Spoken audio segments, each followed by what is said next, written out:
Hi there, welcome to the channel, and hello again if you're a return viewer. You're watching the Christchurch Review of Books, and I'm Kerry, coming to you today on a Saturday morning at the very tail end of August 2025.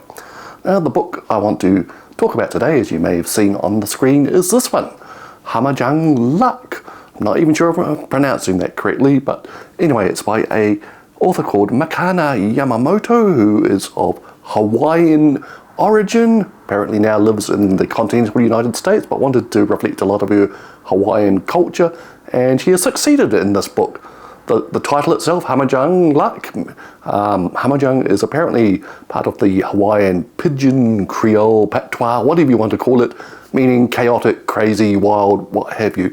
Now, the characters of Hawaiian origin in the book do lapse into the kind of Pidgin English language frequently. It's interesting. It's not a big part of the book. You kind of get the meaning of certain words after a while anyway. So the kind of Hawaiian Pidgin language kind of is a amalgam of all the languages of all the working class, I guess you would say, Hawaiian inhabitants. Kind of a mixture of the original Polynesian words, some which are similar to te reo in New Zealand, mixture of that with Japanese and other Asian words. It kind of developed as a way to talk among themselves, and as you will discuss, this book involves kind of the descendants of a Hawaiian diaspora in the far future. So what the book is about, it kind of advertises itself as a sci-fi heist caper. I read a few reviews of this around the end of last year, beginning of this year, where it kind of was described as like a cyberpunk heist book, which novel, story, whatever book, and that kind of tweaked my interest. So I'm always up for a good cyberpunk book, and I thought it was going to be a hard-edged, gritty, street-level type thing. It's a little bit of that, but it's a little softer around the edges, a little warmer. It's not the kind of brutal story that you might expect from that kind of description. So what's the plot? Basically, the main character, Edie, has been in prison for 8 years. She suddenly gets released. She's not quite sure why. It turns out the person who's organised her release is her childhood friend and longtime co-criminal, Angel, a young woman. Well, that's the thing about this book. It posits a future where all sorts of gender and sexualities are kind of blended around, and it's all accepted as quite normal. It's not a big point in the book, so that's kind of one of the things I think the author was trying to do in this book. Basically, people are people, whatever, and they have all their issues and stories and what have you, and their sexuality or whatever and gender is a kind of secondary thing to the plot. And anyway, Angel basically, Edie basically thinks Angel betrayed her, which led to Edie being in prison for 8 years on some type of rock. Now, the most of this book, probably all, apart from the prison scenes, take place on it's called a space station, or a station in the book called Kepler. There are some hints, some minor descriptions that kind of lead me to believe it's a Stanford tourist type space habitat. So let's diverge into space habitats. So growing up in the 70s and 80s as a space mad enthusiast, I couldn't get enough of books and stuff about space and science fiction, whatever.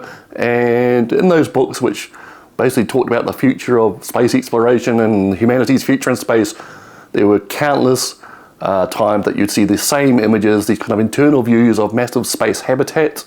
I'll put one up here.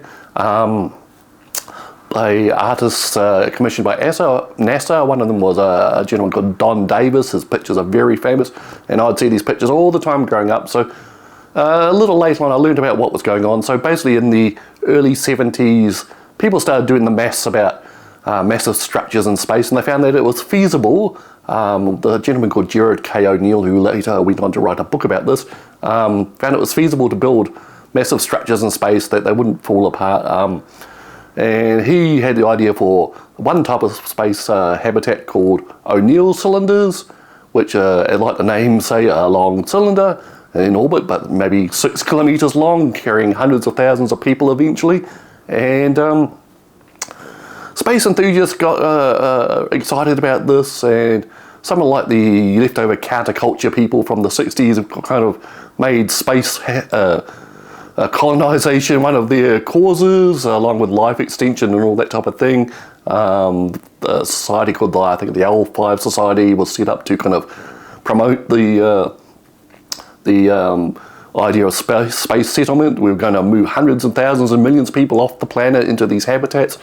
And in the mid-70s, NASA kind of caught onto this enthusiasm and commissioned a couple of studies, including O'Neill, to look at baseline kind of designs for space habitats. And they kind of came up with 3 baseline designs. And the first one was the O'Neill cylinders that I'd already mentioned. The second one was the Bernal sphere. Now, the Platonic ideal of the Bernal sphere is basically a sphere in space rotating to create gravity, but the NASA study one was kind of like a pot-bellied O'Neill cylinder, kind of a fat spherical middle to a long tube, and at each end they had like utility sections. At one end there was like glasshouse rings for growing food and livestock and all that type of thing. And the one that I think is in the book is the Stanford Taurus, which is like your classical science fiction ring space station, but writ huge. It's a ginormous ring structure, and inside the ring, rather than offices and labs that you might have in the small space station, the entire ring was a landscape looping around, and it, of course, like the others, rotated to create artificial gravity. Now, these things were huge, massive. Became obvious that an entire space-based industrial infrastructure had to be built to build these things, and the materials for these things would have to come from the asteroids or the moon. But nevertheless, growing up in the 70s and 80s, we saw this as the future. We'll be, around the year 2000, we're going to ship ourselves off to the Lagrange points between the Earth and the moon, where these space habitats would be built, and we'd all live there in the future with our jetpacks and flying cars or what have you, in a wrap-round landscape in the middle of the inky darkness. Of course, this has not come to pass, but every generation seems to re-up on the idea and get enthusiastic, and I see various tech bros and billionaires now have kind of like revived some of these ideas, and you can see them online. Just looking for space habitats on YouTube, you come up with a bunch of videos. A lot of them seem to be done by the same creator, and they're kind of this kind of dodgy half AI thing. So look it up on Wikipedia, space settlements, or whatever. You can get a lot of these same artworks, which I kind of fell in love with in the 70s and 80s, which basically inspired our generation to think these things were our future. It was a nice dream anyway. So anyway, back to the book. This character Edie lives on one of the levels in what I believe is a Stanford Taurus, a giant ring space station, and she describes the kind of layered, strutted level of the station ring, where basically the working class, lower socioeconomic class are on like what she calls Ward 1, and the rich, wealthy people are on like Ward 7 up the top, and there are like atriums and buildings which kind of go the entire way up, and you can look down on the little people from above, as the rich people might like to do. And so the thing is, Edie gets a message from Angel that basically she has 3 days to join Angel's crew for a job, or else, or she's on her own. And Edie tries to go the straight way. She goes back home. Everyone's pleased to see her. She has her sister who has kids her sister has a dodgy partner called Tyler, which Edie doesn't like. And one of the kids has some type of health issue, cancer or something, which, strangely enough, in a future with space habitats hasn't been cured. And there's a lot of this family stuff. That's the kind of thing that surprised me about this book. I was expecting a hard-edged, brutal type of thing like the reviews suggested, but this book focuses a lot on relations, doing the right thing with your family and friends, and of course, Edie is conflicted. Will she take a job and go back into the criminal lifestyle, or will she go straight and narrow and help her family? Does she actually have any choice? Needless to say, there wouldn't be much of a book if Edie didn't go on and join the heist crew, and that's what the bulk of the book is about. Edie accepts Angel's offer, even though she thinks Angel is the one that betrayed her and put her in prison, but she doesn't have much choice. She doesn't seem to be able to get any jobs anywhere on the station, or the habitat, or whatever we're calling it. And so the bulk of the book is basically putting the gang together, the heist crew. I think there's 7 or 8 of them. And we get some disparate individuals, some that Edie already knows, some she doesn't. We have like con men, a couple which are kind of like constant confidence tricksters or grifters. We have the regulation teenage hacker, calls herself the Obaki, the ghost or something in the pidgin language. We have an ex-gymnast turned erotic dancer who they need to get in and out of an aerospace or something, and so on. Actually, some of these heist characters are kind of cliches. We don't get too deep with them. And there's one of Edie's friends, a guy called Sai, who of course is a cyborg who has enhanced limbs and what have you, and it's good for the application of ultraviolence if something goes wrong. Now, as we go on and the various team members meet each other and spark against each other or like each other, Edie is, of course, conflicted about going back to the life of crime, starts discovering various dodgy things about Angel. Meanwhile, Angel, since Edie has been in prison, has got herself appointed head of security for the Atlas company. Now, Joyce Atlas is like the big baddie, and he's a massive CEO of a massive galaxy-spanning corporation which has got into things like brain implants for controlling computers and all that type of shit that you're used to in your old cyberpunk book. Joyce Atlas is a bit of a cliche character. He's kind of the mwahaha evil mastermind whose research and companies are responsible for oppressing the little people and killing some characters' relatives and what have you. I couldn't take him too serious. He's just over the top, and we don't really get too much depth to him, why he does what he does, why is he so evil, mastermind of all this stuff. Anyway, we get the heist plan, which also didn't convince me very much. Basically, they're going to do this elaborate scheme where they break into a physical vault in the bowels of the space station or space habitat and steal patent documents and examples of exotic technology that Atlas has developed and is hoping to make billions from, trillions from, and they're going to steal all this and then hold it to ransom and get Atlas to pay them off to give it back, or at least not destroy it. And I found this incredibly unconvincing. A galaxy-wide controlling megalomaniac CEO, surely he would be able to enact revenge and stop any attempt like this. And the security, likewise, the security on the station of the vaults is not very convincing, which leads me to another point of this book. The entire science fiction setting seems superfluous, unnecessary. This entire story, without a couple of beats, couple of moments, could take place maybe in the 1960s or 1980s or the present day. The security systems on the station, on the vault, on everything are laughably primitive for a distant future where we're travelling across the galaxy. We have like magnetic key cards, fingerprint readers, infrared detectors, nothing that would be out of place in the 90s or even 80s or what have you. I found this very strange that the author would do this. It just makes me think maybe this book was a contemporary book which has been uplifted into the sci-fi milieu, or maybe not.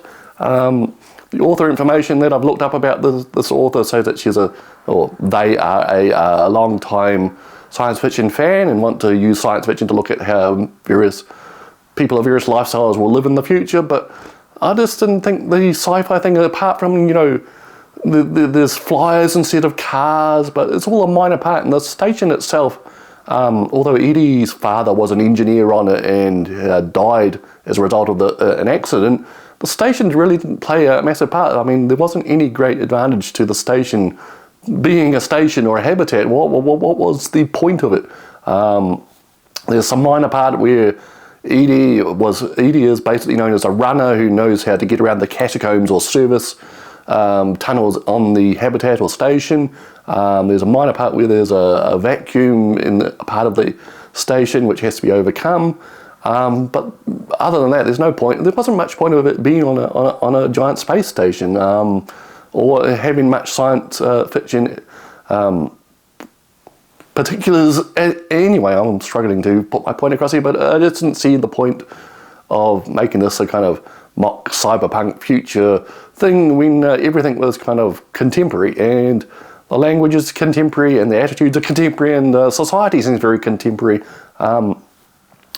We don't really know much about the Hawaiian diaspora which leads to these people being on the station, and likewise we don't get a big cross-section of the society on the station. Are they all from the same culture?